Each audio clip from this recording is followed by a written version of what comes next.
Bismillahirrahmanirrahim. Assalamu alaikum dear students. In today's lecture we will discuss about the capacitance of the parallel plate capacitor, and also we discuss here the construction and the working of the parallel plate capacitor. तो आज के topic में हम इन तमाम चीज़ों को cover करने वाले हैं, डिस्कस करेंगे और मेन डिटेल में डिस्कस करेंगे। और फिर इसके अंदर हम जो हमने क्योंकि पहले कुछ इक्वेशंस जो है वो पढ़ ली हैं, जिन इक्वेशंस के अंदर गाउस लॉ की एक थर्ड एप्लीकेशन जो थी वो भी इन्वॉल्व थी, तो उसको भी हम यहाँ पे इस्तेमाल करेंगे और यूज़ करते हुए हम क्या करेंगे, capacitance of the parallel plate capacitor जो है उसको फाइंड आउट कर लेंगे। तो सबसे पहले देखते हैं इसकी स्टेटमेंट जो है वो बिल्कुल उसी तरह से है जैसे हम अपने प्रीवियस लेक्चर के अंदर जो है वो कवर कर चुके हैं। प्रीवियस लेक्चर में हमने कैपेसिटर की एक डेफिनेशन पढ़ी थी। Capacitor is a device which is use to store the electric charge. यहाँ पे आप उस स्टेटमेंट को यूज़ कर सकते हैं, इससे कोई फ़र्क नहीं पड़ता। नेक्स्ट जो हमारा हिंट होगा वो हमारी डायाग्राम है, और डायाग्राम जो है उसके बारे में भी आप पहले से जानते हैं और देख भी चुके हैं। डायाग्राम जो है वो दरअसल क्योंकि पैरेलल प्लेट कैपेसिटर है, इसलिए हम दो पैरेलल प्लेट्स जो है उसको यूज़ करेंगे। और एक प्लेट का अगर एरिया ए के बराबर है, मैंने पहले बताया था, तो सेकंड प्लेट जो है उसका एरिया भी सेम होता है, उसमें चेंजिंग नहीं होती। उसके बाद इन दोनों प्लेट्स के दरमियान जो सेपरेशन है वो डी के बराबर है। बैटरी के टर्मिनल्स में जितना पोटेंशियल का डिफरेंस होता है उतना ही पोटेंशियल का डिफरेंस इन प्लेट्स के दरमियान भी मौजूद होता है, मतलब वो भी वी के बराबर होगा। जैसे ही हम क्या करते हैं, की को क्लोज़ करते हैं, तो क्लोज सर्किट में से इलेक्ट्रिक करंट फ्लो करना शुरू कर देता है और दोनों प्लेट्स के ऊपर जो है वो चार्ज स्टोर होना शुरू हो जाता है। और हमें पता है कि electric lines of forces always moving from positive towards the negative terminal of the battery, and you can say that from positive towards the negative plate. तो इस तरह भी मुमकिन है कि पॉजिटिव से नेगेटिव प्लेट की तरफ ट्रैवल कर रही हैं। अगर वो मूव कर रही हैं तो फिर हम इन चीज़ों को इस्तेमाल करते हुए capacitance of the parallel plate capacitor जो है वो बआसानी फाइंड आउट कर सकते हैं। क्योंकि लास्ट लेक्चर जो था उसके अंदर हम कैपेसिटेंस का एक फार्मूला जो था वो नोट डाउन कर चुके थे। यहाँ पे दो केसेस हमारे चलते हैं, दोनों को कवर करने की कोशिश करेंगे। यानी वर्किंग के अंदर आपने वो बातें सारी शामिल करनी है। यानी अगला जो हमारा हिंट होगा वो वर्किंग है, यानी वर्किंग में आपने यही बातें शामिल करनी है जो अभी हमने बताई हैं यहाँ पे, कि जब आप क्या करेंगे, सर्किट को क्लोज करेंगे तो इलेक्ट्रिक करंट फ्लो करना शुरू कर देगा।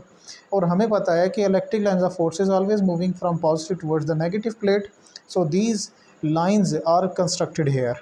ठीक है, the separation between them becomes equals to d, and the difference of the potential between them is same as that of the difference of the potential between the terminals of the battery. And we can say here that the area of the plate of capacitor becomes equals to A. तो इस तरह की बातें जो है वो अपने working के अंदर शामिल करनी है। और वर्किंग के अलावा अब आपने क्या करना है, वर्किंग के अलावा नेक्स्ट जो हमारा स्टेप होने वाला है वो है मैथमेटिकली। तो मैथमेटिकली जो है उसके अंदर सबसे पहली चीज़ हमारे पास जो आती है वो है कैपेसिटेंस का फार्मूला। बट मैंने अभी आपको बताया कि दो केसेस चलते हैं, एक चलता है फ्री स्पेस में और एक चलता है in the presence of the medium. हम दोनों को कवर करने वाले हैं। पहले हम in the presence of free space कर लेंगे और फिर in the presence of medium करेंगे। ठीक है, तो फर्स्ट ऑफ ऑल हम यहाँ पे केस नंबर 1 लिखने जा रहे हैं। यहाँ पे हम लिखेंगे केस नंबर 1, और केस नंबर 1 में क्या लिखेंगे, लिखेंगे इन फ्री स्पेस, इन फ्री स्पेस। और फ्री स्पेस का मतलब हम पहले से जानते हैं, फ्री स्पेस का मतलब होता है एयर आर वैक्यूम। ठीक है, एयर आर वैक्यूम, या हवा मौजूद है प्लेट्स के दरमियान या खला होगा। उस वक्त आपने इस डायग्राम, यानी ये जो अंदर वाली डायग्राम है इंसुलेटिंग मटेरियल, आपने इसको कंस्ट्रक्ट नहीं करना, इसकी कंस्ट्रक्शन नहीं होगी, इसको छोड़ देना है। सिर्फ़ और सिर्फ प्लेट्स होंगी और बाकी इसके अलावा ये दरमियान वाली जो डायग्राम है ये मौजूद नहीं होगी। बाकी positive towards the negative terminal जो है वो electric lines of forces represent होती रहेंगी इसी तरह से।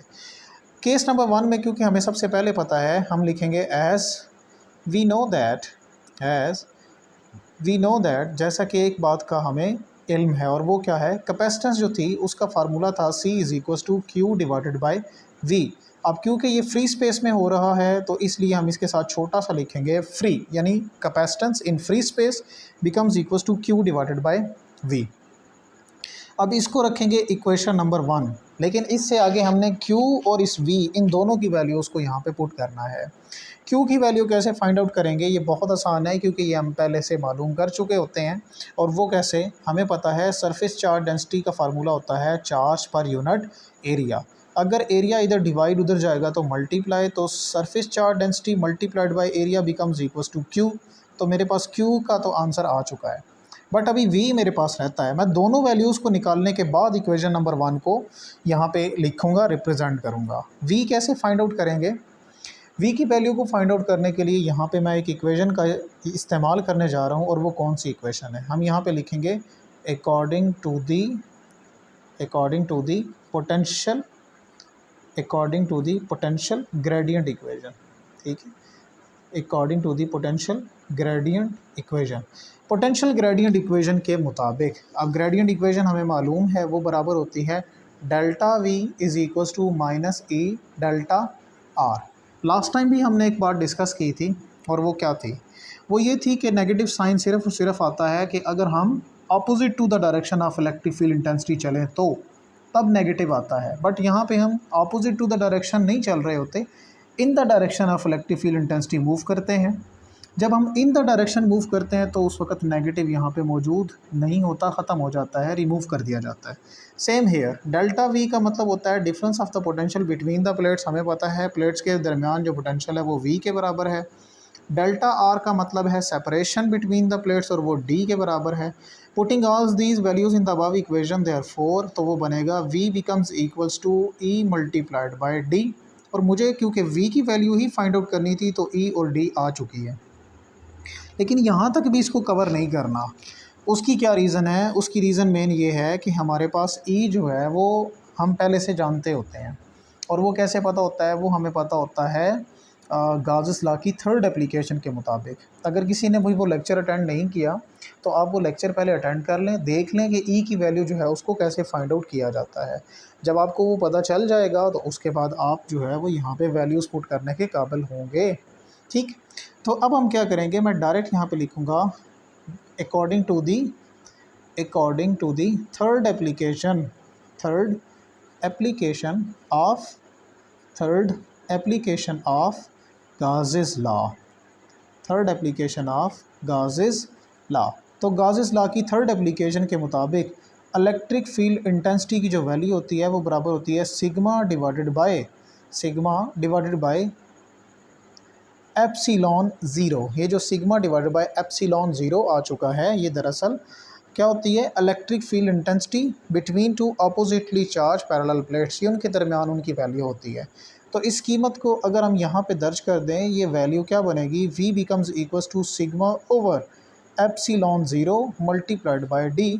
अब v की वैल्यू और q की वैल्यू हमारे पास दोनों की दोनों वैल्यूज़ आ चुकी हैं, यानी ये जो v है इसकी वैल्यू और q की वैल्यू, ये दोनों वैल्यूज़ जब हमारे पास कंप्लीट हो चुकी हैं तो अब हम इन दोनों वैल्यूज़ को क्या करेंगे? इक्वेशन नंबर 1 में पुट कर देंगे।